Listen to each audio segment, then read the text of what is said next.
नमस्कार विद्यार्थी मित्रांनो, मी कल्याणी लोकायन आयएस अकॅडमी मध्ये तुमचे स्वागत करते. आपल्या वीकली करंट अफेअर्सच्या सिरीज नुसार दर आठवड्याला आपण करंटचं एक सेशन घेत असतो. चला तर मग सुरू करूया आपल्या आजच्या सेशनला, experience the current with Kalyani. तर आपण आज सगळ्यात आधी आंतरराष्ट्रीय राजकारणातील या महत्वाच्या घडामोडीकडे वळूयात.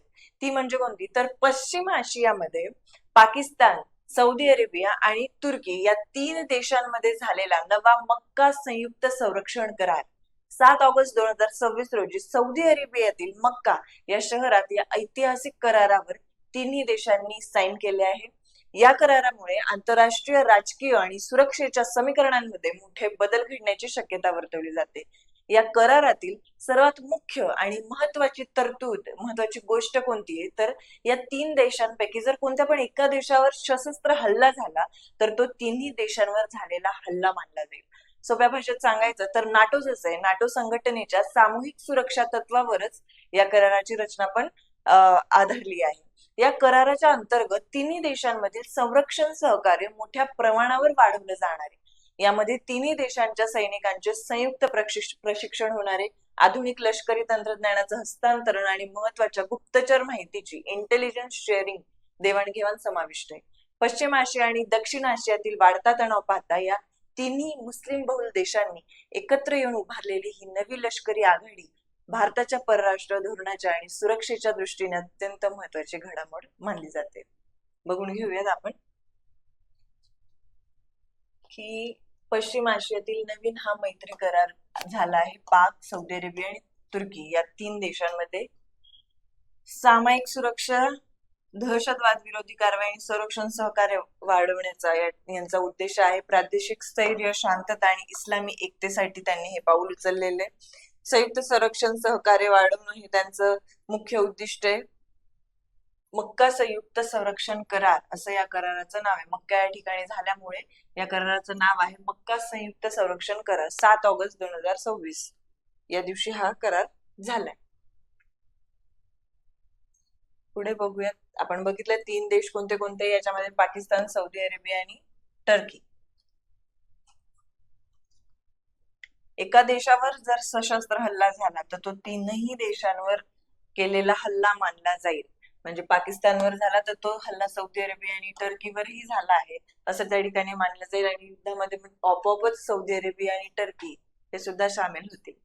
सामूहिक प्रतिबंध मजबूत करणे, संरक्षण सहकार्याचे सर्व पैलू वाढवणे, म्हणजे यांच्या जे काही सैनिक असतील यांना सुद्धा संयुक्तपणे प्रशिक्षण देण्यात येणारे, तंत्रज्ञानाचं हस्तांतरण होणारे, गुप्तचर देवाणघेवाण होणारे, जी काही इंटेलिजन्स त्यांच्या ज्या एजन्सी ते जे काही माहिती देतील ती एकमेकांमध्ये ते शेअर करतील. पुढची बातमी बघूयात की भारताच्या सूरज कुमार चांद यांनी FISU जागतिक विद्यापीठ स्क्वॅश चॅम्पियनशिप 2026 मध्ये सुवर्ण पदक जिंकून इतिहास रचलाय. मुंबईतील सोमय्या विद्याविहार विद्यापीठात 6 ऑगस्ट 2026 रोजी या जागतिक स्पर्धेचा थरारक अंतिम सामना पार पडला. या पुरुष एकेरीच्या अंतिम लढतीत सूरज कुमार चांद यांनी उत्कृष्ट खेळाचं प्रदर्शन करत हंगेरीच्या बेनेडिक्ट ताकाचचा पराभव केला आणि अजिंक्य पदावर आपलं नाव कोरलं. या विजयाचं सर्वात मोठं वैशिष्ट्य म्हणजे FISU जागतिक विद्यापीठ स्क्वॅश स्पर्धेच्या संपूर्ण इतिहासात सुवर्ण पदक पटकावणारा सूरज कुमार चांद हा पहिलाच भारतीय खेळाडू ठरलाय. याआधी कोणत्याही भारतीय खेळाडूला या जागतिक विद्यापीठ स्पर्धेत पुरुष एकेरी गटात हे यश मिळवता आलं नव्हतं. स्वदेशी भूमीत आणि तेही मुंबईत मिळालेल्या या ऐतिहासिक यशामुळे भारतीय स्क्वॅशच्या शिरपेचात आणखी एक मानाचा तुरा रोवला गेलाय. जागतिक विद्यापीठ क्रीडा स्तरावर भारताची मान पुन्हा एकदा उंचावली असून आगामी आंतरराष्ट्रीय स्पर्धांसाठी भारतीय स्क्वॅश खेळाडूंचा आत्मविश्वास या सुवर्ण पदकामुळे नक्कीच द्विगुणित होणार आहे. तर सूरज कुमार चांद यांनी हा ऐतिहासिक पराक्रम केलेला आहे. FISU जागतिक विद्यापीठ स्क्वॅश चॅम्पियनशिप 2026 पुरुष एकेरी गटात त्यांनी सुवर्ण पदक जिंकले. पुरुष एकेरी गटात 2026 सुवर्ण पदक त्यांना मिळाले. स्क्वॅश हा खेळ आहे तो जो त्यांनी खेळलाय. कोणत्या ठिकाणी झाला होता हा सामना? तर मुंबईमध्ये सोमय्या विद्याविहार विद्यापीठ या ठिकाणी हा सामना झाला होता. सूरज कुमार चांद हे या ठिकाणी विजेते ठरले, तर उपविजेते आहे बेनेडिक्ट ताकाश जे हंगेरीचे होते. पुढे बघूयात दक्षिणच्या राजकारणातील एका घडामोडीकडे वळूयात, ती म्हणजे तामिळनाडूमधील TVK सरकारचा पहिला ऐतिहासिक अर्थसंकल्प. 5 ऑगस्ट 2026 रोजी राज्याच्या अर्थमंत्री मेरी विल्सन यांनी हा अर्थसंकल्प विधानसभेत मांडला. मुख्यमंत्री जोसेफ विजय यांच्या नेतृत्वाखालील या नव्या सरकारचा हा पहिलाच अर्थसंकल्प असल्यामुळे यात अनेक नाविन्यपूर्ण, कल्याणकारी आणि पायाभूत सुविधांशी संबंधित घोषणा करण्यात आल्या. या अर्थसंकल्पातील मुख्य वैशिष्ट्ये आणि योजना आपण आता थोडक्यात जरा बघून घेऊयात. तर सगळ्यात आधी सर्वात प्रथम म्हणजे काय, तर अरिवागम, भारतातील पहिली AI सिटी. राज्यात अरिवागम नावाचं नवीन शहर उभारण्याची घोषणा याच्यात करण्यात आलेली आहे. हे भारतातील पहिलं AI आणि इनोव्हेशन सिटी म्हणून विकसित केलं जाणार आहे. यात AI university, semiconductor testing lab आणि रिसर्च सेंटर्स असणार आहेत. दुसरं म्हणजे काय, तर अण्णन सिर योजना. अण्णन सिर म्हणजे मोठ्या भावाकडून मिळणारी भेट. या योजनेअंतर्गत राज्यातील पात्र महिलांना त्यांच्या लग्नाच्या दिवशी 8 ग्रॅम सोन्याचं नाणं आणि रेशमी साडी भेट दिली जाणार आहे. यासाठी अर्थसंकल्पात 812 कोटी रुपयांची विशेष तरतूद करण्यात आली.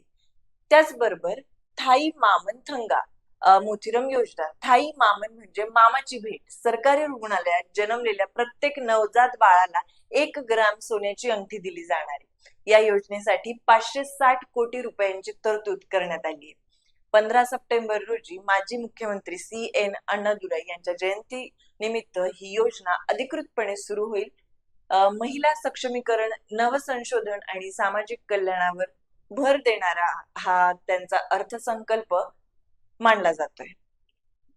आपण बघून घेऊया. 5 ऑगस्ट 2026 रोजी त्यांनी हा अर्थसंकल्प मांडला. जोसेफ विजय हे मुख्यमंत्री आहे. अर्थमंत्री मेरी विल्सन यांनी तो मांडला. अरिवागम नावाचं नवीन शहर उभारण्याची घोषणा या ठिकाणी करण्यात आली. हे भारतातील पहिलं AI आणि इनोव्हेशन सिटी म्हणून विकसित केलं जाणार आहे. अण्णन सिर योजना. अण्णन सिर म्हणजे मोठ्या भावाकडून दिली जाणारी भेट. तर ज्या वेळेसही महिलेचं लग्न असेल राज्यातल्या, तर तिला 8 ग्राम सोनं आणि 1 रेशमी साडी दिली जाणार आहे सरकारकडून. सरकारने यासाठी 812 कोटी रुपयांची तरतूद केलेली आहे. अरिवागम हे भारतातलं पहिलं AI आणि इनोव्हेशन सिटी असणार आहे, त्यामुळे अरिवागम हे नाव लक्षात असायला हवं. त्याचबरोबर अजून दुसरी योजना जी सुरू केली त्यांनी ती म्हणजे थाई मामन थंगा मोथिरम योजना. थाई मामन म्हणजे मामाची भेट.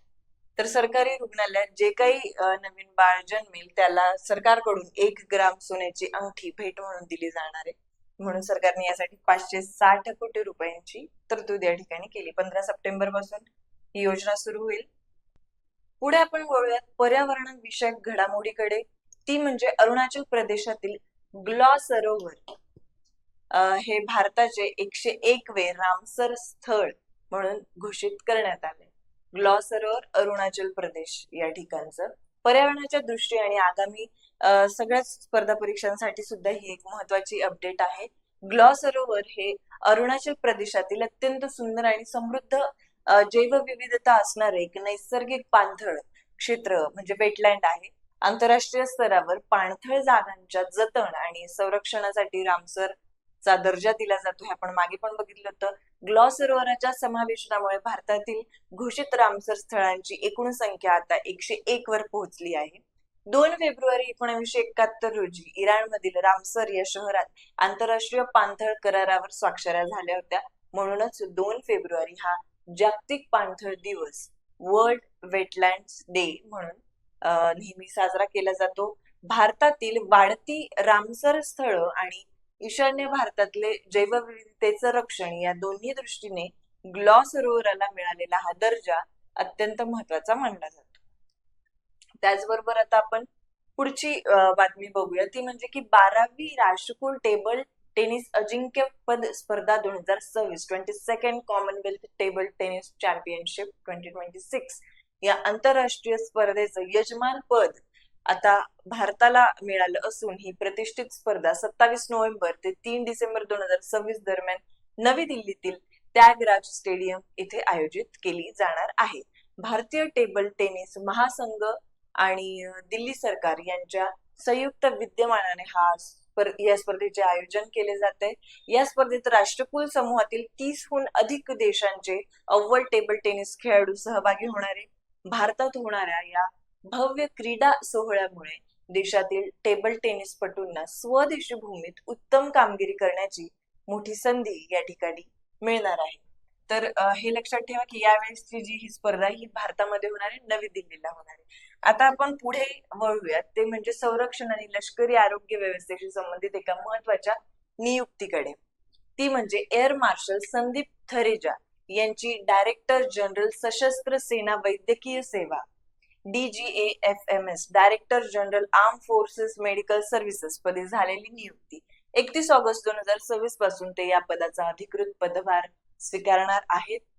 विद्यमान महासंचालक सर्जन व्हाईस ऍडमिरल आरती सरेनी यांच्या सेवानिवृत्तीनंतर तेही जबाबदारी सांभाळणार आहेत. DGAFMS हे भारतीय सैन्य दल, स्थल सेना, नौसेना आणि वायुसेना या तिन्ही दलांच्या आरोग्य व वैद्यकीय व्यवस्थेचे सर्वोच्च प्रशासकीय पद आहे. एअर मार्शल थरेजा हे पुण्यातील प्रसिद्ध AFMC arm forces medical college चे माजी विद्यार्थी ते राहून चुकले. त्याचबरोबर त्यांनी एम्स नवी दिल्ली येथून गॅस्ट्रोएंटरोलॉजी मध्ये त्यांनी DM ही पदवी संपादन केलेली आहे. त्याचबरोबर त्यांनी पुण्यातील AFMC चे ते संचालक आणि कमांडंट म्हणून सुद्धा काम पाहिलेलं आहे.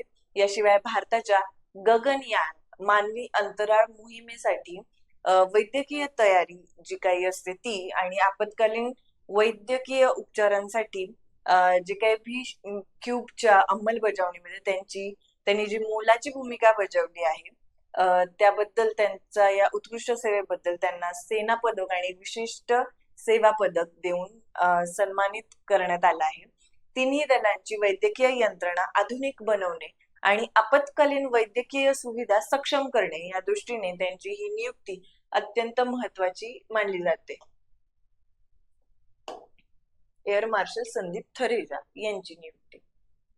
तर आता आपण पुढे बघूयात की भारतीय भूवैज्ञानिक सर्वेक्षणाच्या 176 वर्षांच्या इतिहासात पहिल्यांदाच वर्षा आगलावे या एका महिलेची महासंचालक पदी नियुक्ती या ठिकाणी झालेली आहे, डायरेक्टर जनरल म्हणून. 1851 मध्ये स्थापन झालेल्या या प्रतिष्ठित संस्थेचे सर्वोच्च पद भूषवणाऱ्या त्या पहिल्याच महिला अधिकारी ठरल्या आहेत.